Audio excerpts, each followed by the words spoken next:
Hello friends, welcome to study with Kashi. Friends, आज की video में हम क्लास 10 साइंस के एनसीईआरटी के चैप्टर नंबर 1 जो कि है रासायनिक अभिक्रिया एवं समीकरण के अब तक आए हुए मल्टीपल चॉइस क्वेश्चन यानी कि एमसीक्यू करने वाले हैं। तो चलिए फ्रेंड्स, हम वीडियो को स्टार्ट करते हैं। देखिए, हमारा पहला क्वेश्चन है रासायनिक अभिक्रिया में भाग लेने वाले पदार्थों को कहते हैं। तो ये क्वेश्चन हमसे 2024 में पूछा गया था। तो क्या बोलते हैं उसको? या प्रतिफल बोलते हैं, अभिकारक बोलते हैं, उत्पाद बोलते हैं, या इनमें से कोई नहीं। तो देखिए, जो रासायनिक अभिक्रिया में भाग लेते हैं उन पदार्थों को हम क्या बोलेंगे? अभिकारक बोलेंगे। क्या बोलेंगे? अभिकारक बोलेंगे। जैसे कि आप उदाहरण के माध्यम से समझिए, यहां पर हमने हाइड्रोजन लिया और क्या लिया? हमने ऑक्सीजन ली। अब इनको हमने क्या कर दिया? गर्म कर दिया। तो हमारा क्या बनकर तैयार हुआ? जल। तो देखिए, जो हमारे ये रासायनिक अभिक्रिया में भाग ले रहे हैं इनको हम क्या बोलते हैं? अभिकारक। क्या बोलते हैं? अभिकारक। और ये जो होते हैं हमारे, ये होते हैं हमारे उत्पाद। तो देखिए, इस प्रकार जो रासायनिक अभिक्रिया में भाग ले रहे हैं वो है हमारे अभिकारक, और जो बनकर आ रहे हैं वो क्या है? वो है हमारे उत्पाद। अब देखिए, हमारा दूसरा क्वेश्चन है। यहां पर देखिए, CaCO3 यानी कि कैल्शियम कार्बोनेट को गर्म किया है, तो फिर यहां पर बनकर तैयार हुआ है CaO, कैल्शियम ऑक्साइड, और हमारा कार्बन डाइऑक्साइड। किस प्रकार की अभिक्रिया, ये पूछा है यहाँ पे। तो देखिए, ये वाला क्वेश्चन आपसे 2019 और 23 में पूछा गया था। देखिए फ्रेंड्स, यहाँ पर ऑप्शन दिए गए विस्थापन, संयोजन, वियोजन और द्विविस्थापन। देखिए, ये क्वेश्चन करने से पहले हम लोगों को क्या करना होगा? हम लोगों को विस्थापन अभिक्रिया क्या होती है, संयोजन अभिक्रिया, वियोजन अभिक्रिया और द्विविस्थापन अभिक्रिया को अच्छे से पढ़ना होगा। अगर हमें वो नहीं पता होगी तो हम इस क्वेश्चन को सॉल्व नहीं कर पाएंगे। तो फ्रेंड्स, अगर आपने अभी तक वो अभिक्रिया नहीं पढ़ी है तो मैंने ये विस्थापन, संयोजन, वियोजन और द्विविस्थापन अभिक्रिया अच्छे से कराई हुई है एक ही वीडियो में। अगर आपने वो वीडियो नहीं देखी तो उसका लिंक डिस्क्रिप्शन में, वो वहां से जाकर आप जरूर देखिएगा। तो देखिए, पहले हम देखते हैं विस्थापन अभिक्रिया। अब हम इसको क्या करेंगे? हम इसको एलिमिनेशन मेथड से सॉल्व करेंगे। तो विस्थापन अभिक्रिया क्या होती है? विस्थापन अभिक्रिया वो होती है जब एक क्रियाशील पदार्थ कम क्रियाशील वाले पदार्थ को क्या कर देते हैं? विस्थापित कर देते हैं। तो उसको क्या बोलेंगे हम? उसको बोलेंगे हम विस्थापित अभिक्रिया।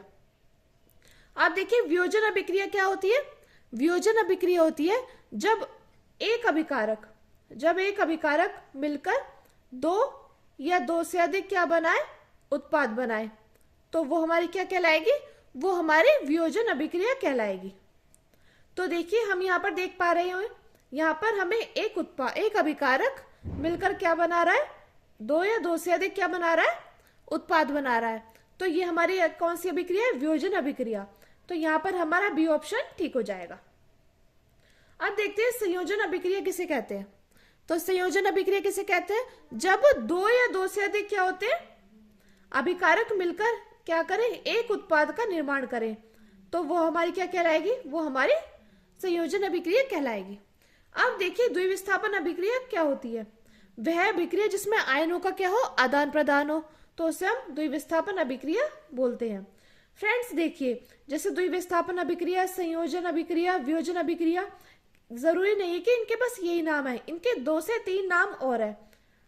तो मैंने आपको उस वीडियो में अच्छे से बताया हुआ है कि संयोजन अभिक्रिया को संकलन अभिक्रिया बोलते हैं, योगात्मक अभिक्रिया भी बोलते हैं, और वियोजन अभिक्रिया को अपघटन अभिक्रिया बोलते हैं। तो अगर आपने वो नहीं देखी तो लिंक डिस्क्रिप्शन में, वो वहां से जाकर जरूर देखिएगा। अब देखिए, अगला है हमारा श्वसन किस प्रकार की अभिक्रिया है। तो ये क्वेश्चन आपका 2018 और 22 में पूछा गया था। तो श्वसन हमारे किस प्रकार की अभिक्रिया है? तो देखिए, श्वसन है हमारी उपचयन अभिक्रिया है, अपचयन अभिक्रिया है, संयोजन अभिक्रिया है, या ऊष्माशोषी अभिक्रिया है। तो हमारी कौन सी अभिक्रिया है ये हमारी उपचयन अभिक्रिया है। कौन सी अभिक्रिया है? ये हमारी है उपचयन अभिक्रिया, यानी कि ऑक्सीजन का क्या हो रहा है? ऑक्सीजन का उपचयन हो रहा है। और देखिए, अगर ऑप्शन में उपचयन ना हो तो ये हमारी कैसी अभिक्रिया है? ऊष्माक्षेपी, क्योंकि इसमें क्या है? ऊष्मा क्या होती है? उत्पन्न होती है। तो हमारा ए ऑप्शन सही हो जाएगा कि श्वसन किस प्रकार की अभिक्रिया है। तो श्वसन हमारी उपचयन अभिक्रिया है। अब हम अपने अगले क्वेश्चन को देखते हैं, जो कि है यहाँ पर देखिए, यहाँ पर दिया गया है, ये हमें एक रासायनिक समीकरण दी गई है 2Mg प्लस O2 एरो है 2MgO। यह किस प्रकार की अभिक्रिया का उदाहरण है? तो देखिए, आप देख पा रहे होंगे यह किस प्रकार की अभिक्रिया का उदाहरण है। यहाँ पर 1 और 2 ये क्या दिए गए हैं, 2 हमें यहाँ पे अभिकारक दिए गए हैं और हमारा क्या बनकर तैयार हो रहा है, सिर्फ एक उत्पाद बनकर तैयार हो रहा है। तो जब 2 या 2 से अधिक अभिकारक मिलकर एक उत्पाद का निर्माण करें तो वो अभिक्रिया कौन सी होती है हमारी, वो अभिक्रिया होती है हमारी संयोजन अभिक्रिया। तो हमारा ऑप्शन डी सही हो जाएगा। अब देखते हैं हमारी अगला क्वेश्चन क्या है। तो निम्न में कौन सी रिडॉक्स अभिक्रिया है? तो देखिए, पहले हम जान लेते हैं कि रिडॉक्स अभिक्रिया क्या होती है। रिडॉक्स अभिक्रिया वह होती है जिसमें उपचयन, जिसमें हमारा उपचयन और अपचयन दोनों अभिक्रिया एक साथ हो। क्या हो? दोनों अभिक्रिया क्या हो, एक साथ हो।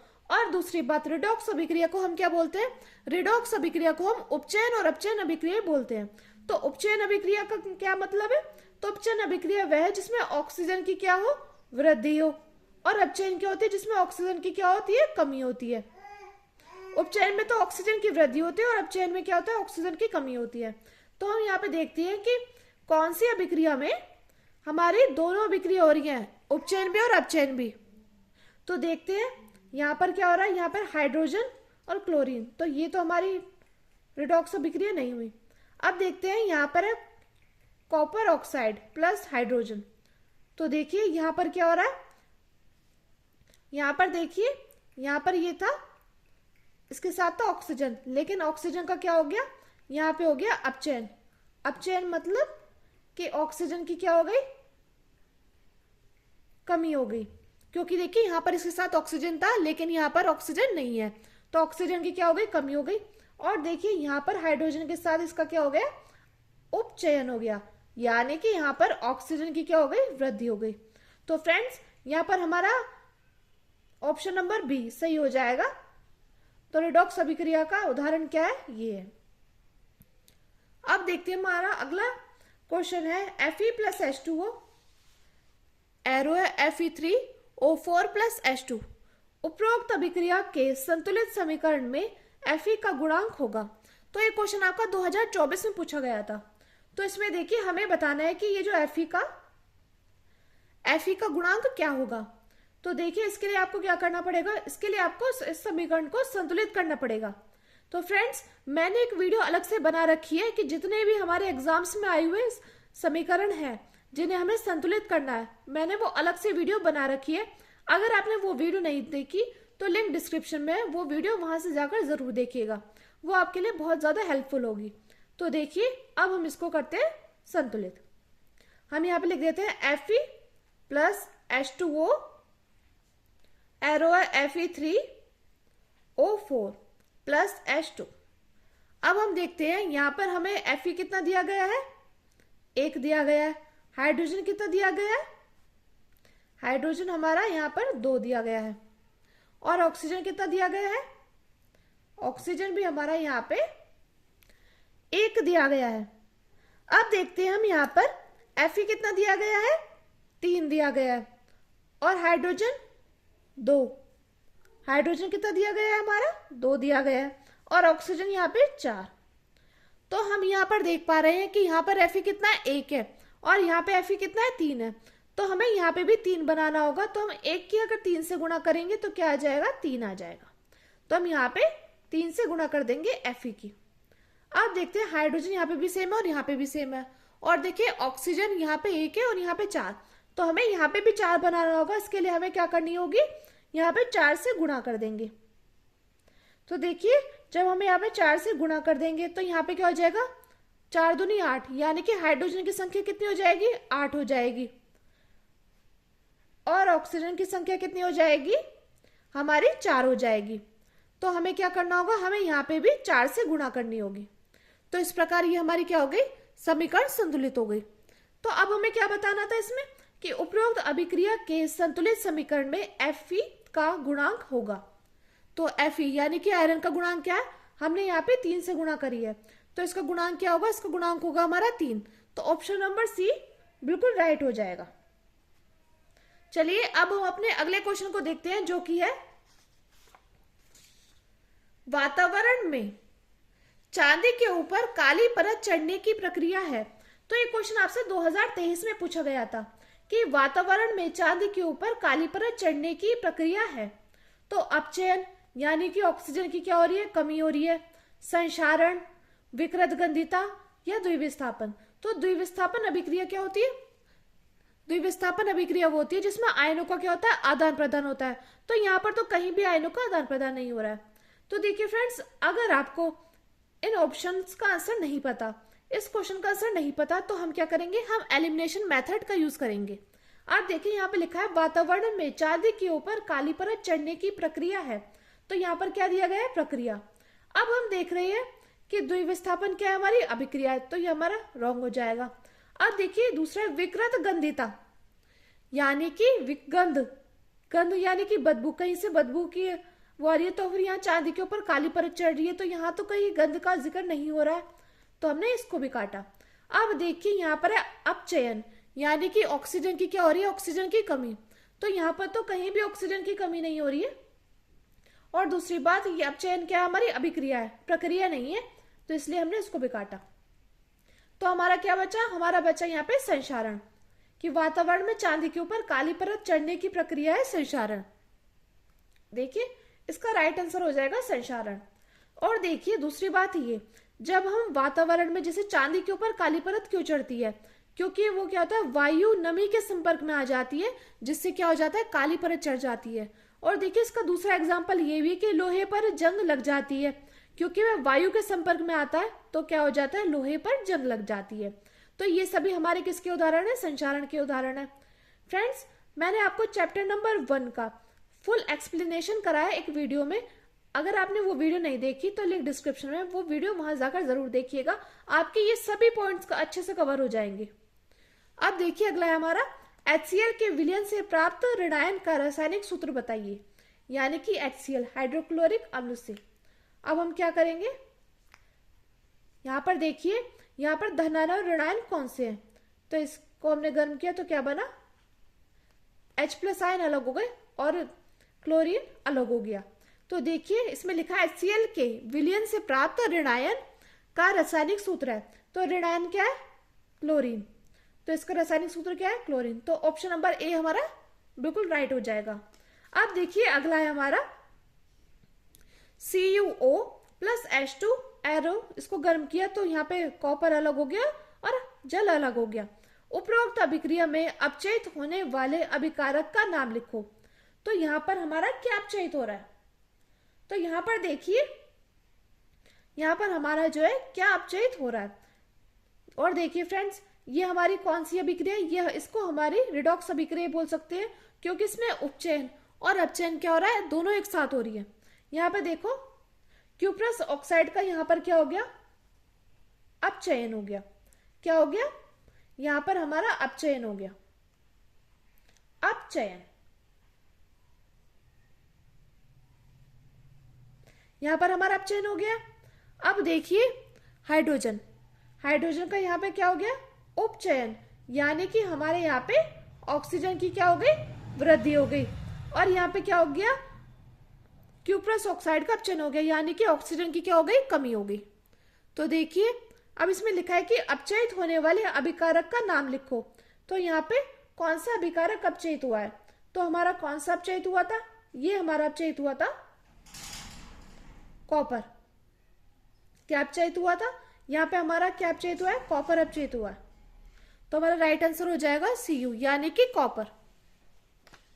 अब हम अपने अगले क्वेश्चन को देखते हैं, जो कि है मैग्नीशियम रिबन को वायु में दहन कर वॉच ग्लास में इकट्ठा होने वाले उत्पाद का नाम लिखो। तो फ्रेंड्स, ये मैग्नीशियम रिबन आपके एनसीईआरटी के चैप्टर नंबर 1 में एक्टिविटी में दिया गया है, मैग्नीशियम रिबन। देखिए आपकी एनसीईआरटी की बुक में जितनी भी एक्टिविटी दी गई है ना, वो सभी मोस्ट इंपोर्टेंट है, क्योंकि आजकल एक्टिविटी से ही क्वेश्चन पूछे जा रहे हैं, चाहे एमसीक्यू की बात हो चाहे अति लघु की बात हो। तो इसलिए आप अच्छे से एक्टिविटी को करके जाइएगा अपने बोर्ड एग्जाम में। तो देखिए मैग्नीशियम रिबन को वायु में दहन कर वॉच ग्लास में इकट्ठा होने वाले उत्पाद का नाम बताइए। तो देखिए मैग्नीशियम रिबन को क्या है, वायु में दहन कर। देखिए फ्रेंड्स, दहन यानी कि जलना। कोई भी वस्तु तभी जल सकती है जब तक वह वायु के संपर्क में हो। अगर कोई वस्तु वायु के संपर्क में नहीं होगी तो वह नहीं जल पाएगी। तो देखिए यहाँ पर क्या है, मैग्नीशियम की ऑक्सीजन से अभिक्रिया कराई तो हमारा क्या बनकर तैयार हुआ, मैग्नीशियम ऑक्साइड। तो देखिए ये क्या है हमारा, ये अभिकारक है और ये उत्पाद। तो हमसे क्या पूछा गया है, मैग्नीशियम रिबन का वायु में दहन कर वॉच ग्लास में इकट्ठे होने वाले उत्पाद का नाम लिखो। तो उत्पाद हमारा क्या बनकर आया, MgO यानी कि मैग्नीशियम ऑक्साइड। तो हमारा ऑप्शन नंबर सी सही हो जाएगा। अब देखिए अगला है हमारा लेड नाइट्रेट। चूर्ण को एक परखनली में लेकर गर्म करने पर भूरे रंग का धुआं उत्सर्जित होता है। यह धुआं क्या होता है हमारा, यह धुआं होता है हमारा नाइट्रस ऑक्साइड। क्या है ये हमारा, ये है हमारा नाइट्रस ऑक्साइड यानी कि NO2 गैस का। देखिए फ्रेंड्स, जरूरी नहीं कि आपसे ऐसे पूछा जाएगा, ये आपसे घुमा फिरा कर भी पूछ सकता है कि लेड नाइट्रेट चूर्ण को एक परखनली में लेकर गर्म करने पर NO2 गैस उत्सर्जित होती है। तो जो गैस उत्सर्जित होती है उसका रंग कौन सा होता है, तो ऑप्शन में आ सकता है भूरा। तो आपको पता होना चाहिए कि लेड नाइट्रेट चूर्ण को एक परखनली में लेकर गर्म करने पर भूरे रंग का और नाइट्रस ऑक्साइड गैस का, ये आपको अच्छे से पता होना चाहिए क्योंकि कई बार आपसे रंग भी पूछ लेता है। ये आपसे 2020 में और 24 में पूछा गया था क्वेश्चन। अब देखिए दूध से दही बनना कैसा परिवर्तन है। तो दूध से दही बनना कैसा परिवर्तन है, ये हमारा रासायनिक परिवर्तन है। रासायनिक परिवर्तन कैसे है, क्योंकि देखिए दूध से क्या हो रहा है, दही का निर्माण हो रहा है, यानी कि क्या बन रहा है, हमारा नया पदार्थ बनकर तैयार हो रहा है। देखिए हमारा नया पदार्थ बनकर तैयार हो रहा है और जिसके गुणधर्म क्या है, वो बिल्कुल भिन्न है। अब देखिए हम दही से दूध नहीं बना सकते, तो फिर ये हमारी कैसी अभिक्रिया है, ये हमारी रासायनिक अभिक्रिया है। तो ऑप्शन नंबर बी बिल्कुल सही हो जाएगा। अब देखिए हम अपने अगले क्वेश्चन को देखते हैं जो कि है मैग्नीशियम रिबन को रेगमार्ग से रगड़कर दहन प्रक्रिया की जाती है क्योंकि, ये क्वेश्चन आपसे 2018 और 24 में पूछा गया था। Friends, magnesium ribbon most important topic है और इससे बार बार बोर्ड परीक्षा में क्वेश्चन पूछे जाते हैं, तो इसलिए इस टॉपिक को अच्छे से करके जाना। तो देखिए मैग्नीशियम रिबन को रेगमार्ग से रगड़कर दहन प्रक्रिया की जाती है क्योंकि मैग्नीशियम रिबन की सतह क्या होती है, रुखड़ी होती है, नहीं। मैग्नीशियम रिबन की सतह पर मैग्नीशियम ऑक्साइड की पतली परत जम जाती है, इसलिए क्या करते हैं, उसे रेगमार्ग से रगड़कर उसकी दहन प्रक्रिया की जाती है। तो ऑप्शन नंबर बी बिल्कुल सही हो जाएगा। अब देखिए मैग्नीशियम रिबन की सतह को चमकीला बनाया जाता है, ऐसा कुछ नहीं है। देखिए इसको हमें दहन प्रक्रिया इसलिए करते हैं क्योंकि इस पर ऑक्साइड की क्या हो जाती है, पतली सी परत जम जाती है। अब देखिए नमक के घोल को में सिल्वर नाइट्रेट का घोल डालने पर दही जैसा अवक्षेप उत्पन्न होता है, यह कौन सी अभिक्रिया है। तो ये क्वेश्चन आपसे 2019 से पूछा गया था। तो देखिए इसमें है कि नमक के घोल में सिल्वर नाइट्रेट का घोल डालने पर दही जैसा अवक्षेप उत्पन्न होता है। तो यहाँ पर क्या लिखा है, अवक्षेप। जहां पर भी आपको अवक्षेप लिखा दिख जाए ना, तो वो हमारी कौन सी अभिक्रिया होगी, अवक्षेपण अभिक्रिया। तो ऑप्शन नंबर सी बिल्कुल राइट हो जाएगा। चलिए अब हम अपने अगले क्वेश्चन को देखते हैं जो कि है मैग्नीशियम के दहन के फलस्वरूप। देखिए मैग्नीशियम के दहन के फलस्वरूप मैग्नीशियम ऑक्साइड प्राप्त किया जाता है। इस ऑक्साइड का रंग कैसा होता है, इस ऑक्साइड का रंग होता है हमारा श्वेत और चमकदार। तो हमारा ऑप्शन नंबर सी सही हो जाएगा। कई बार उजला भी लिखा जाता है और कई बार हमारा सफेद भी लिखा जाता है, ये सफेद चमकदार। तो ये क्वेश्चन आपसे 2022 में पूछा गया था, तो आपको पता होना चाहिए कि मैग्नीशियम के दहन के फलस्वरूप मैग्नीशियम ऑक्साइड प्राप्त होता है। तो देखिए तो हमारा क्या ऑक्साइड का जो रंग होता है वो कैसा होता है, वो होता है हमारा उजला। जब हमने मैग्नीशियम में क्या करा, इसको दहन कर दिया, तो हमारा क्या बना, MgO यानी कि मैग्नीशियम ऑक्साइड। तो इसका रंग कैसा होगा, इसका रंग होगा हमारा सफेद, या हम बोल सकते हैं उजला। अब देखिए अगला है, अगर किसी रासायनिक अभिक्रिया में हाइड्रोजन का अनुपात क्या हो जाता है, बढ़ जाता है। हाइड्रोजन का अनुपात बढ़ जाता है और ऑक्सीजन का अनुपात क्या हो जाता है, घट जाता है। तो ऐसी अभिक्रिया क्या कहलाती है, तो ऐसी अभिक्रिया हमारी क्या कहलाएगी, जिसमें ऑक्सीजन की क्या होती है, कमी होती है और हाइड्रोजन की वृद्धि। तो वो कहलाएगी हमारी अपचयन अभिक्रिया। और उपचयन अभिक्रिया में क्या होता है, उपचयन अभिक्रिया में ऑक्सीजन की क्या होती है, वृद्धि होती है। तो ये आपको पता होना चाहिए फ्रेंड्स। मैंने ये सभी रासायनिक समीकरण एक ही वीडियो में कराई गई है, संयोजन अभिक्रिया, वियोजन अभिक्रिया, विस्थापन, द्विविस्थापन, रिडॉक्स अभिक्रिया, अपचयन और उपचयन अभिक्रिया। अगर आपने वो वीडियो नहीं देखी तो लिंक डिस्क्रिप्शन में है, आप वो वीडियो वहां से जाकर जरूर देखिएगा। अगर आपने वो वीडियो तैयार कर ली ना तो आपके 10 से 15 नंबर पक्के हैं। अब देखिए अगली हमारी उपचयन अपचयन अभिक्रिया को कहते हैं, तो क्या कहते हैं, इसको बोलते हैं हमारी रिडॉक्स अभिक्रिया। ये हमसे 2019 और 23 में पूछी गई थी। चलिए अब हम अपने अगले क्वेश्चन को देखते हैं, जो कि है, अब देखिए फिर से मैग्नीशियम रिबन से क्वेश्चन आ गया है। तो मैग्नीशियम रिबन को वायु में दहन के फलस्वरूप श्वेत पदार्थ मैग्नीशियम ऑक्साइड बनता है। यहाँ पर देखिए लिखा है कि श्वेत पदार्थ क्या बनता है, मैग्नीशियम ऑक्साइड बनता है। इस अभिक्रिया में Mg का क्या होता है, तो देखिए अब आपको ये बताना है। तो आपको 2-3 बातों का पता होना चाहिए कि मैग्नीशियम रिबन को वायु में दहन के फलस्वरूप क्या बनता है, एक तो मैग्नीशियम ऑक्साइड बनता है और दूसरा क्या बनता है, श्वेत पदार्थ, उजला कह सकते हैं इसको, या क्या क्या बोल सकते हैं इसको बोल सकते हैं सफेद चमकदार। तो देखिए जब हम ये अभिक्रिया कराते हैं, मैग्नीशियम ऑक्साइड का हम दहन कराते हैं, तो हमारा क्या बनकर तैयार होता है, MgO। यानी कि यहाँ पे मैग्नीशियम का क्या हो रहा है, मैग्नीशियम का यहाँ पे क्या हो रहा है, उपचयन। यानी कि यहाँ पे ऑक्सीजन नहीं थी, यहाँ पे ऑक्सीजन की क्या हो रही है, वृद्धि हो रही है। और जिसमें ऑक्सीजन की हमारी वृद्धि होती है वो हमारा क्या कहलाता है, उपचयन। और ऑक्सीजन की कमी हो तो हमारा क्या कहलाता है, अपचयन। तो यहाँ पर ऑक्सीजन की वृद्धि हो रही है, तो ये हमारी उपचयन अभिक्रिया, यानी कि ऑप्शन नंबर बी बिल्कुल सही हो जाएगा। अब देखिए संक्षारण किस प्रकार की अभिक्रिया है। तो संक्षारण हमारी किस प्रकार की अभिक्रिया है, संक्षारण हमारी है अपचयन अभिक्रिया, संयोजन अभिक्रिया, वियोजन अभिक्रिया या उपचयन अभिक्रिया।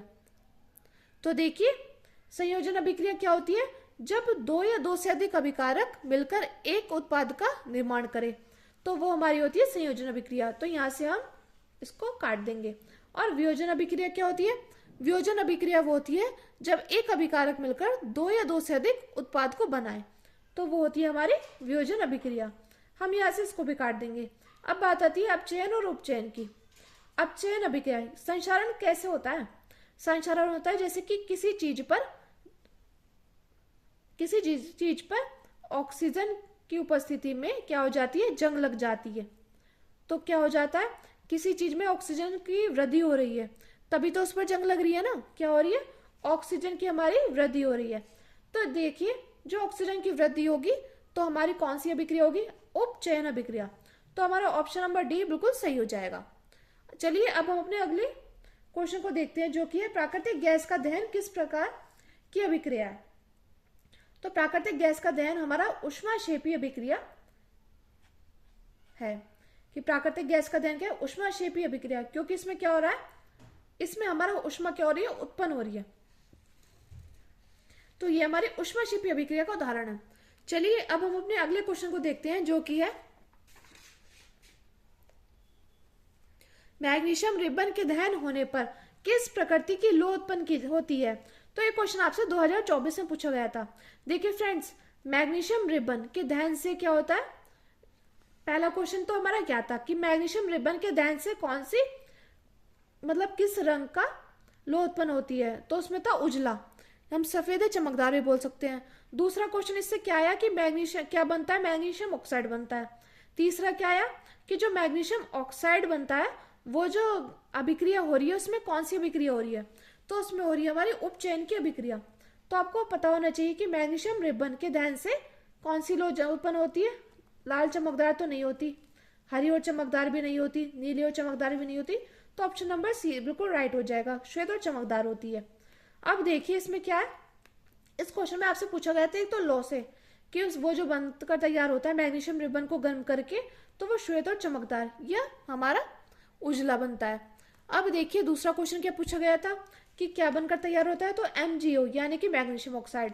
और तीसरा पूछा गया था कि इस अभिक्रिया में क्या है, इस अभिक्रिया में क्या बन रहा है, कौन सी अभिक्रिया हो रही है, इसमें हो रही है हमारी उपचयन अभिक्रिया। तो आपको इन तीनों बातों के बारे में बिल्कुल अच्छे से पता होना चाहिए। अब देखिए जिंक तथा लेड कॉपर की अपेक्षा क्या है? जिंक और लेड कॉपर की अपेक्षा है अधिक क्रियाशील। फ्रेंड्स ये जो क्वेश्चन है इसके लिए आपको सक्रियता श्रेणी बहुत अच्छे से पता होनी चाहिए। उस पर मैंने वीडियो बना रखी है, अगर आपने वो नहीं देखी तो लिंक डिस्क्रिप्शन है, वो जाकर जरूर देखिएगा। जिंक क्या है? जिंक ज्यादा क्रियाशील है कॉपर की अपेक्षा, तो यहाँ पर है अधिक क्रियाशील है जिंक, तो इसका ऑप्शन हो जाएगा बी। अब देखिए निम्नांकित में ऊष्माक्षेपीय अभिक्रिया कौन सी है? तो ये आपसे 2022 और 24 में पूछा गया था। तो ऊष्माक्षेपीय अभिक्रिया क्या होती है? जिसमें क्या होती है? जिसमें ऊष्मा हमारी उत्पन्न होती है। तो आप देखिए यहाँ पे किसमें ऊष्मा उत्पन्न हो रही है? कार्बन की ऑक्सीजन से क्रिया कराई तो कार्बन डाइऑक्साइड और क्या हो रहा है? ऊष्मा उत्पन्न हो रही है। तो ये होगी हमारी ऊष्माक्षेपीय अभिक्रिया, और ये सभी रॉन्ग हो जाएगी। अब हम अपने अगले क्वेश्चन को देखते हैं, जो कि है, देखिए अगला क्वेश्चन हमारा, वे अभिक्रिया जिनमें अभिकारकों के बीच आयनों का क्या होता है? आदान प्रदान होता है, उन्हें क्या कहते हैं? उन्हें हम बोलते हैं, देखिए ये आपसे 2018, 20, 23 और 24 में पूछा गया था। ये मोस्ट इंपोर्टेंट क्वेश्चन है, 12 बोर्ड परीक्षा में पूछा जाता है। तो देखिए इसके लिए हमें क्या करना होगा? इसके लिए हमें फिर से अभिक्रिया पता होनी चाहिए बहुत अच्छे से, कि संयोजन अभिक्रिया क्या है, वियोजन अभिक्रिया क्या है, विस्थापन अभिक्रिया क्या है, द्विविस्थापन अभिक्रिया क्या है। तो देखिए संयोजन अभिक्रिया क्या थी? जिसमें क्या होता? दो या दो से अधिक अभिकारक मिलकर एक उत्पाद का निर्माण करते हैं। और देखिए वियोजन अभिक्रिया क्या थी? वियोजन अभिक्रिया क्या थी? जिसमें एक अभिकारक मिलकर दो या दो से अधिक उत्पाद का निर्माण करें। और विस्थापन अभिक्रिया क्या थी?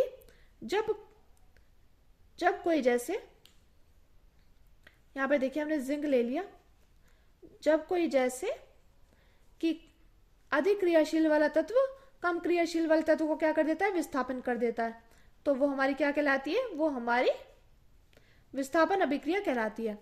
और तो देखिए द्विविस्थापन अभिक्रिया क्या है? जिसमें आयनों का क्या हो? आदान प्रदान हो। तो हमारा ऑप्शन नंबर सी बिल्कुल राइट हो जाएगा। इसमें क्या है? इसमें आयनों का आदान प्रदान हो रहा है, तो ये हमारी द्विविस्थापन अभिक्रिया है। अब देखते हैं हमारी यहाँ पर, ये देखिए फ्रेंड्स, आप देख रहे होंगे ये अभिक्रिया चैप्टर नंबर 1 में बार बार घूम फिर कर यही आ रही है। तो देखिए ये आपकी एनसीईआरटी की बुक में दी गई थी ये समीकरण। तो देखिए यह रासायनिक समीकरण किस प्रकार की अभिक्रिया है? तो देखिए ये आपसे 2023 में पूछा गया था। ये देखिए ये कंकाली का मतलब होता है असंतुलित। असंतुलित समीकरण को हम कंकाली समीकरण भी बोल देते हैं। असंतुलित है ऊष्माक्षेपीय है, ऊष्माशोषी है। तो इसमें देखते हैं ऊष्मा तो कहीं उत्पन्न ही नहीं हो रही, ना ऊष्मा का शोषण हो रहा, तो ये दोनों तो काट देते हैं। अब बात आती है असंतुलित की और संतुलित की। तो देखते हैं हम यहाँ पे मैग्नीशियम कितना है? 2 है, ऑक्सीजन भी हमारा 2 है, और यहाँ पे देखिए 2 MgO। तो ये हमारी संतुलित रासायनिक समीकरण, तो हमारा ऑप्शन नंबर बी बिल्कुल राइट हो जाएगा। अब हम अपने अगली क्वेश्चन को देखते हैं, जो कि है Fe2O3 प्लस 2Al, एरो है Al2O3 प्लस 2Fe। तो यह किस प्रकार की अभिक्रिया है? तो ये क्वेश्चन आपसे 2018 में पूछा गया था। अब देखिए यह हमारी किस प्रकार की अभिक्रिया है? यहाँ पर देखिए, यहाँ पर है एल्यूमिनियम, और यहाँ पर क्या है? यहाँ पर है आयरन। जब कोई अधिक क्रियाशील वाला तत्व कम क्रियाशील वाले तत्व को क्या कर दे? विस्थापित कर दे। यहाँ पर Fe ने क्या कर, यहाँ पर Al ने Fe को क्या कर दिया? विस्थापित कर दिया, क्योंकि Al क्या था? अधिक क्रियाशील है, और Fe क्या है? यहाँ पर कम क्रियाशील है। तो वो हमारी कौन सी अभिक्रिया होगी? वो हमारी होगी विस्थापन अभिक्रिया। जब अधिक क्रियाशील वाला तत्व दूसरे क्रियाशील वाले तत्व को क्या कर दे? विस्थापित कर दे, तो वो हमारी कहलाती है विस्थापन अभिक्रिया।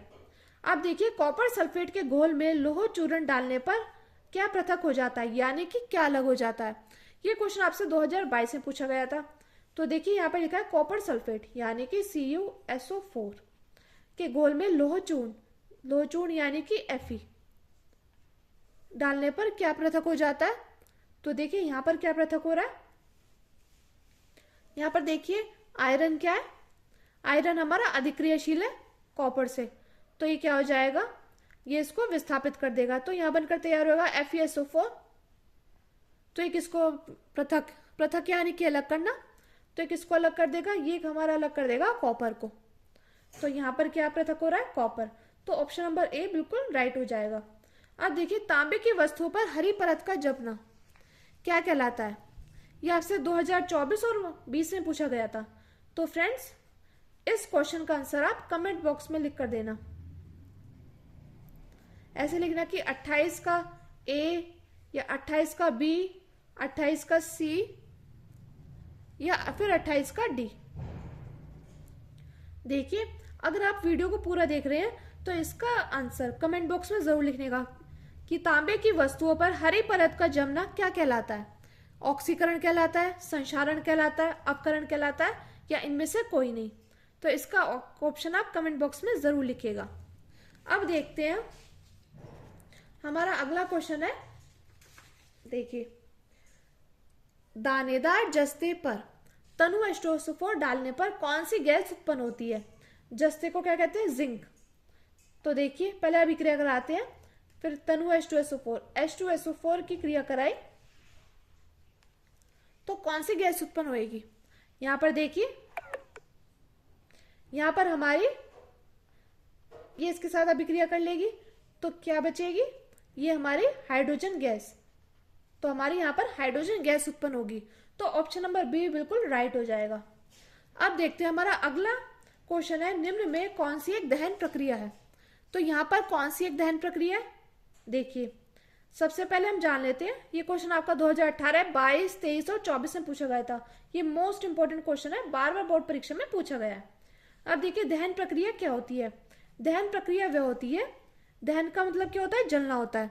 कोई वस्तु कब जलती है, कोई वस्तु तभी जलती है जब वह ऑक्सीजन के संपर्क में आए। अगर कोई वस्तु ऑक्सीजन के संपर्क में नहीं होगी तो वो नहीं जल सकती, चाहे आप कितनी भी कोशिश कर लो। तो कोई वस्तु तभी जलेगी जब वह ऑक्सीजन के संपर्क में आए। तो वह अभिक्रिया क्या कहलाती है, दहन अभिक्रिया कहलाती है। तो अब हम देखते हैं यहाँ पर कहीं ऑक्सीजन है, तो हमें यहाँ पर तो कहीं भी ऑक्सीजन नहीं दे रखा, तो ये रॉन्ग। अब देखिए यहाँ पर सूर्य के प्रकाश की उपस्थिति में, ये भी रॉन्ग। अब देखिए यहाँ पर हमें दिख रहा है ऑक्सीजन, यहाँ पर हमें ऑक्सीजन दिख रहा है, उसमें भी प्रकाश भी निकल रहा है, कार्बन डाइऑक्साइड और H2O। तो हमारा राइट आंसर हो जाएगा सी। यहाँ पर क्या हो रहा है, यहाँ पर दहन अभिक्रिया हो रही है, क्योंकि क्या हो रहा है, ऑक्सीजन की उपस्थिति में गर्म हो रही है, तो इसलिए ये हमारी है दहन अभिक्रिया। ये भी हमारा रॉन्ग कर देंगे हम इसको। देखिए आप यहाँ पर देख पा रहे होंगे, यहाँ पर क्या कर दिया, यहाँ पर हमारे ऑप्शंस को क्या कर दिया, बढ़ा चढ़ाकर कर दिया। कई लोगों को तो ये लगेगा कि हाँ ये वाली होगी दहन अभिक्रिया, क्योंकि ये सबसे बड़ी है, परंतु ऐसा नहीं है। दहन अभिक्रिया वो होती है जो ऑक्सीजन की उपस्थिति में हो, तो वो हमारी दहन अभिक्रिया कहलाती है। तो फ्रेंड्स ये थे हमारे मोस्ट इंपोर्टेंट MCQ क्वेश्चन जो 2018 से अब तक आपकी बोर्ड परीक्षा में पूछे गए हैं। और फ्रेंड्स आपने ये देखा होगा कि इससे आपके बहुत सारे क्वेश्चंस जो है वो कवर हो चुके हैं। और देखिए दूसरी बात, मैंने चैप्टर नंबर 1 फुल एक्सप्लेनेशन के साथ NCERT के बिल्कुल पॉइंट टू पॉइंट एक वीडियो में करा रखा है। अगर आपने वो वीडियो नहीं देखी तो उसका लिंक डिस्क्रिप्शन में है, वो वीडियो वहां से जाकर जरूर देखिएगा। और देखिए ये जितनी भी सारी अभिक्रियाएं हैं, जैसे संयोजन अभिक्रिया, वियोजन अभिक्रिया, द्विविस्थापन अभिक्रिया, रेडॉक्स अभिक्रिया, ऑक्सीकरण, अपचयन, उपचयन, और देखिए जैसे संयोजन अभिक्रिया के कितने नाम है, ये सभी मैंने एक वीडियो में कराए हुए हैं, उसका लिंक भी आपको डिस्क्रिप्शन में मिल जाएगा। और देखिए दूसरा 28 क्वेश्चन नंबर का आप कमेंट बॉक्स में आंसर जरूर लिख कर दीजिएगा। अगर आपको वीडियो अच्छी लगी तो प्लीज हमारे चैनल को सब्सक्राइब कीजिए और वीडियो को लाइक, शेयर, कमेंट जरूर कीजिए। Thank you, thanks for watching.